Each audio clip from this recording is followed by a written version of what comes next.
साथियों नमस्कार। आप सभी का बहुत बहुत स्वागत है मेरे YouTube चैनल ज्वाइन विद रोजगारशाला में। साथियों आज की वीडियो में मैं आपके लिए लेके आया हूँ उत्तर प्रदेश में आने वाली प्राथमिक शिक्षा भर्ती के लिए और आगामी यूपी टेट के लिए भारतीय संविधान की एक बहुत ही महत्वपूर्ण वीडियो।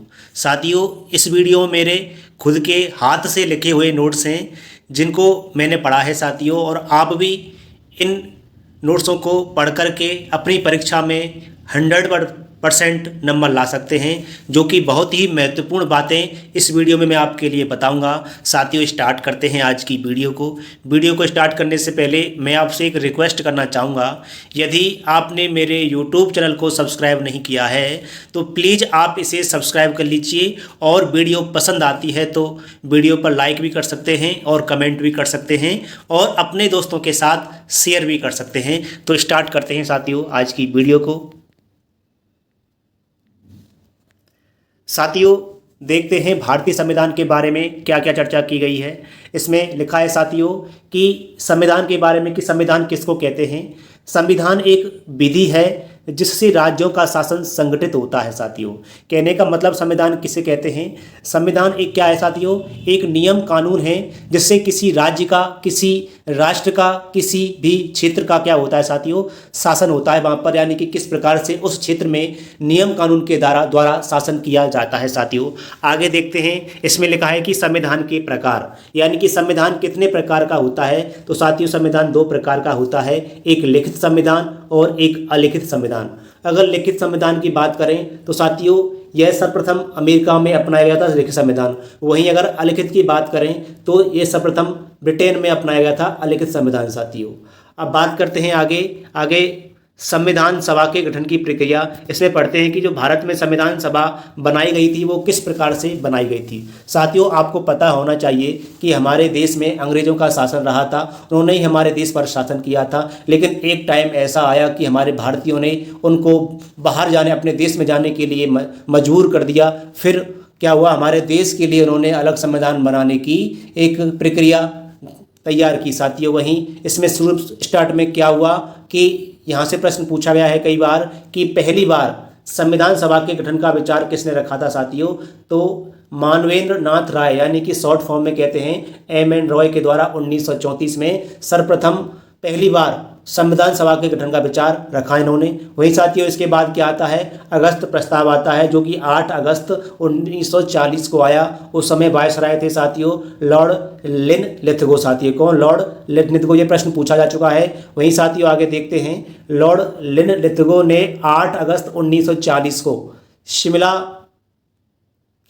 शिमला से एक वक्तव्य जारी किया जिसे अगस्त प्रस्ताव कहा जाता है। यानी कि जो वायसराय लॉर्ड लिनलिथगो थे उन्होंने 8 अगस्त 1940 को शिमला से एक वक्तव्य रखा जिसको क्या अगस्त प्रस्ताव के नाम से जाना जाता है। इस अगस्त प्रस्ताव में क्या था साथियों, इसमें था कि अंग्रेजों ने कहा कि विश्व युद्ध के बाद, उस समय भी अब विश्व युद्ध चल रहा था, उन्होंने कहा कि जब विश्व युद्ध के बाद खत्म हो जाएगा, समाप्त हो जाएगा, तो भारत के लिए एक संविधान निर्माण के लिए प्रतिनिधिक भारतीय निकाय की स्थापना की जाएगी। यानी कि एक संविधान सभा की स्थापना की बात यहाँ पर चल रही थी। वहीं उन्होंने एक बात और रखी कि भारत के लिए डोमिनियन स्टेट्स उन्होंने एक मुख्य लक्ष्य, यानी कि उनके लिए क्या एक डोमिनियन स्टेट के रूप में उनको दर्जा प्राप्त होगा। वहीं साथियों आगे इन्होंने एक बात रखी थी कि वायसराय की कार्यकारिणी शक्ति का तत्काल विस्तार होगा। उस समय जो वायसराय थे उनकी जो कार्यकारी शक्ति थी उसका और ज़्यादा क्या करेंगे, ये विस्तार करेंगे। लेकिन साथियों इन तीनों बातों से क्या थे, कांग्रेस नाखुश थे। इन्होंने इस चीज़ को क्या कर दिया साथियों, अस्वीकृत कर दिया कि हमको ये सारी बातें नहीं चाहिए।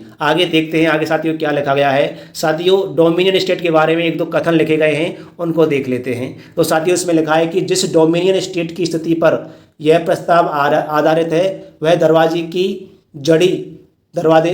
में जड़ी क्या है साथियों, जंग लगी कील है। साथियों ये बात नेहरू जी ने कही थी इस डोमिनियन स्टेट के बारे में। वही साथियों गांधी जी ने भी कुछ वक्तव्य कहा था, यानी कि इस घोषणा ने राष्ट्रवादियों और ब्रिटिश शासकों के बीच की खाई को क्या कर दिया है, चौड़ा कर दिया है। ये बात इसके बारे में गांधी जी ने कही थी साथियों। इसके बाद आता है आपका क्या, क्रिप्स प्रस्ताव, यानी कि ये 1942 में आया था, मार्च के महीने में साथियों। मैंने वही भी बातें इस नोट्स में रखी हैं जो कि एग्जाम के लिए महत्वपूर्ण हैं। बिना एग्जाम यानी कि एग्जाम में जो चीज़ें नहीं पूछी जाती हैं वो चीज़ें मैंने इसमें नहीं रखी हैं। कहने का मतलब है महत्वपूर्ण बातें ही इसमें रखी गई हैं। यानी कि अब बात करते हैं क्रिप्स प्रस्ताव की साथियों, जो मार्च 1942 में आया था। इसके अध्यक्ष पूछता है कभी कभी कौन थे, स्फोर्ड क्रिप्स थे साथियों। उस समय ब्रिटिश पीएम कौन थे, ये विंस्टन चर्चिल थे। वहीं उस समय वायसराय कौन थे, लिन लिथगो थे साथियों। और इसका उद्देश्य क्या था क्रिप्स प्रस्ताव का, इसका था संविधान सभा का साथियों गठन करना। आगे देखते हैं, आगे साथियों बात करते हैं इसकी कुछ शर्तों के बारे में देख लेते हैं। यानी कि इसमें क्या लिखा था, प्रांतों को संविधान स्वीकारने या ना स्वीकारने की स्वेच्छा या अलग संविधान बनाने की स्वेच्छा होगी साथियों। प्रांतों को उस समय जो प्रांत थे, आगे बात लिखी गई थी कि शासन हस्तांतरण के लिए संविधान सभा ब्रिटिश सरकार के बीच संधि पत्र पर क्या करेगी, हस्ताक्षर करेगी साथियों। वहीं इसमें एक और बात लिखी गई थी कि कांग्रेस व मुस्लिम लीग दोनों के द्वारा इसको क्या किया साथियों, अस्वीकृत कर दिया गया। इसको भी क्रिप्स मिशन को क्या कर दिया, इसको भी इन्होंने नहीं माना साथियों। आगे देखते हैं इसके बारे में गांधी जी ने कुछ कहा था साथियों। उन्होंने कहा था कि जो गांधी जी ने इसे पोस्ट डेटेड चेक का यानी कि उत्तर दिनांकित चेक कहा था साथियों कि इसको क्रिप्स प्रस्ताव को इन्होंने क्या था, गांधी जी ने, ये पूछा गया प्रश्न है साथियों, गांधी जी ने इसको कहा था पोस्ट डेटेड चेक। अब आगे देखते हैं साथियों क्रिप्स मिशन के बारे में चर्चा करते हैं। अब उसके बाद आता है साथियों क्रिप्स मिशन आता है। अब ये कब आया था, 24 मार्च 1946 को आया था, कई बार पूछा जा चुका है। अब इसमें कौन थे, तीन क्या थे सदस्य थे साथियों। एक था पैथिंक लॉरेंस साथियों जो कि अध्यक्ष था, और एक था एबी अलेक्जेंडर, और एक था साथियों स्टेफोर्ड क्रिप्स। अब साथियों देखते हैं उस समय जो ब्रिटिश पीएम कौन थे जब ये आया था कैबिनेट मिशन, ये क्लीमेंट एटली थे साथियों। ये प्रश्न पूछा जा चुका है। वहीं इसके उद्देश्य क्या थे, संविधान सभा का गठन करना, प्रांतीय विधानसभाओं द्वारा अप्रत्यक्ष निर्वाचन कराना, और 10 लाख जनसंख्या पर एक प्रतिनिधि होना साथियों। और जो मतदान होगा उसमें किस प्रकार से होगा, एकल संक्रमणीय मत पद्धति के द्वारा क्या होगा, इलेक्शन होगा, चुनाव होगा साथियों। अब देखते हैं कि जो चुनाव हुआ था वो कितने लोगों का हुआ था साथियों, कुल कितने मेंबर्स थे, 389 सदस्य थे, ये बात पूछी गई है। अब उसमें से 292 प्रांतों से थे, जिसमें 210 सामान्य कैटेगरी और 78 मुसलमान और 4 साथियों सिख थे। वहीं 93 कौन थे, देसी रियासत थे साथियों, और वही 4 थे चीफ कमिश्नरी क्षेत्र के द्वारा। अब बात करते हैं साथियों जो संविधान सभा में जो महिलाएं चुनी गई थी साथियों कितनी थी, 15 महिलाएं थी। ये प्रश्न भी पूछा जा चुका है। अब साथियों इसके बाद क्या होता है, अंतरिम सरकार का गठन किया जाता है। कब, 2 सितंबर 1946 को अंतरिम सरकार का क्या कर दिया, गठन कर दिया। लेकिन साथियों एक बात हमेशा याद रखेंगे, जो भीमराव अंबेडकर थे वो इसके क्या नहीं थे साथियों, सदस्य नहीं थे। अब बात करते हैं साथियों संविधान सभा का गठन हो चुका है। अब संविधान सभा की क्या होनी है साथियों, बैठकें होनी है महत्वपूर्ण, जो भी प्रश्न पूछे गए हैं इनके द्वारा। जैसे कि पहली हुई थी साथियों कब, 9 दिसंबर 1946 को, कई बार इसको पूछा जा चुका है। इसकी प्रथम बैठक हुई थी कहाँ पर, नई दिल्ली काउंसिल चैम्बर पुस्तकालय में साथियों। इसके अस्थायी अध्यक्ष कौन थे, डॉक्टर सच्चिदानंद सिन्हा थे। वहीं इस जो 9 दिसंबर 1940 को बैठक हुई थी, इसमें क्या था, मुस्लिम लीग के द्वारा इसका क्या किया था, बहिष्कार किया गया था, यानी कि ये शामिल नहीं हुए थे।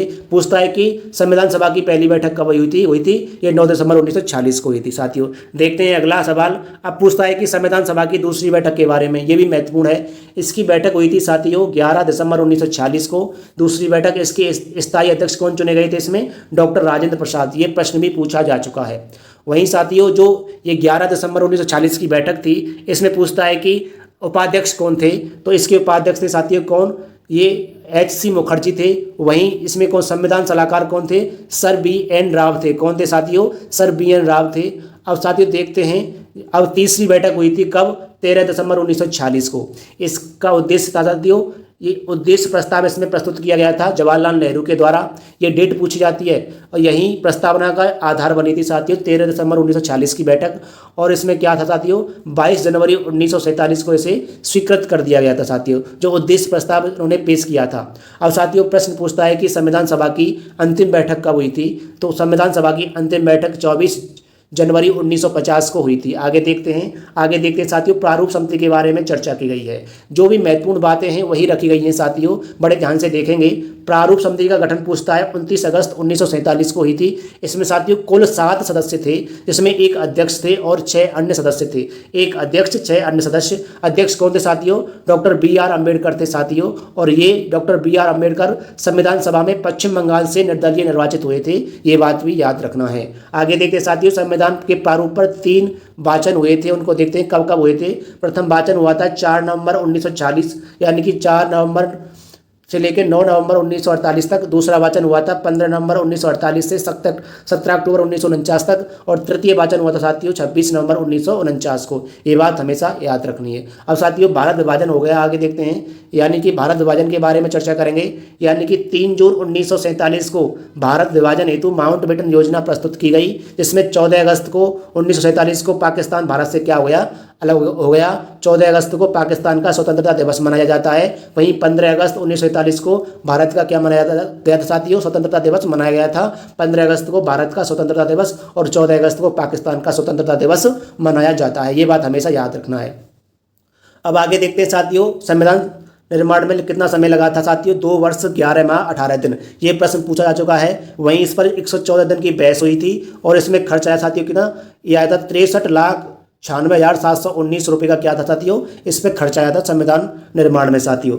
वहीं साथियों इसमें अब बात करते हैं कि हमारे संविधान में जब 26 नवंबर 1949 को ये यानी कि अंगीकृत किया गया था, पारित हुआ था, तो उस समय कितने अनुच्छेद, कितनी अनुसूची और कितने भाग थे, ये प्रश्न पूछा जा चुका है। संविधान को 26 नवंबर 1949 को पारित अंगीकृत किया गया था। उस समय इसमें 15 अनुच्छेद प्रवर्तित किए गए थे साथियों।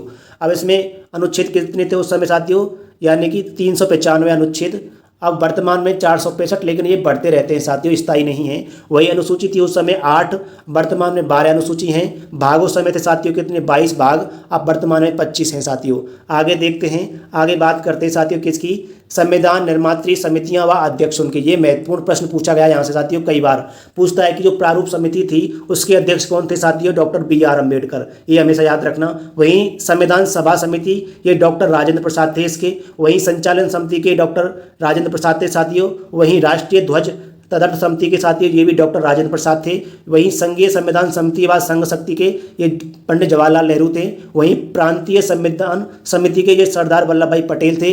वहीं मौलिक अधिकार समिति, ये सरदार पटेल थे साथियों। वहीं अल्पसंख्यक व जनजातीय परामर्श समिति के अध्यक्ष ये सरदार पटेल थे साथियों। वहीं झंडा समिति के अध्यक्ष पूछता है तो साथियों ये कौन थे, ये JB कृपलानी थे साथियों। कौन थे, JB कृपलानी थे। ये बात हमेशा आपको याद रखनी है, यहाँ से प्रश्न बार बार पूछा जाता है। अब साथियों महत्वपूर्ण तिथियों के बारे में चर्चा कर लेते हैं, यानी कि बात करते हैं 24 जनवरी 1950 की। तो साथियों ये संविधान सभा की इसमें अंतिम बैठक हुई थी। इसमें डॉक्टर राजेंद्र प्रसाद को भारत के प्रथम राष्ट्रपति बनाया गया था। वहीं साथियों इस दिन 26 जनवरी 1950 को ही राष्ट्रगान व राष्ट्रीय गीत को अपनाया गया था। ये प्रश्न कई बार पूछा जा चुका है। वहीं साथियों बात करते हैं 26 जनवरी 1950 की। ये सारी बातें 24 जनवरी 1950 की थी। अब 26 जनवरी 1950 को क्या हुआ था साथियों, संविधान पूर्णतः लागू हो गया था, राष्ट्रपति को अपनाया गया था साथियों। वहीं इसमें ही कांग्रेस के लाहौर अधिवेशन में 1929 में 26 जनवरी को स्वतंत्रता दिवस मनाने का निर्णय लिया गया था। और 26 जनवरी 1930 को पहली बार ये क्या किया गया था साथियों, मनाया गया था। अब बात करें साथियों आगे, यानी कि 22 जुलाई 1947 को संविधान सभा द्वारा राष्ट्रीय ध्वज अपनाया गया था साथियों।